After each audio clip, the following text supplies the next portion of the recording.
Maglalagay sila ng safety ngayon. Nakatabon sila ng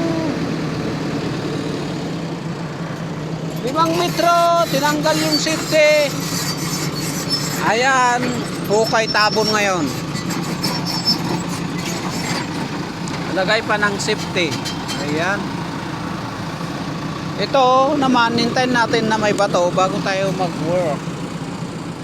Breaker ang nakaano sa atin. Ayan. Lalagay sila ng safety.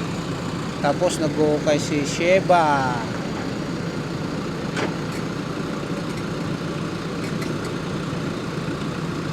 Grabe ng init, guys.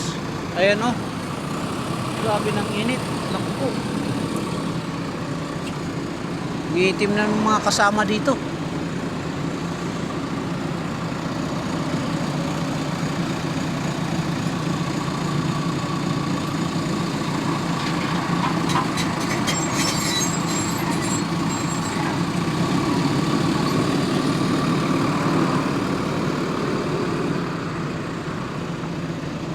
Okay guys, thanks for watching.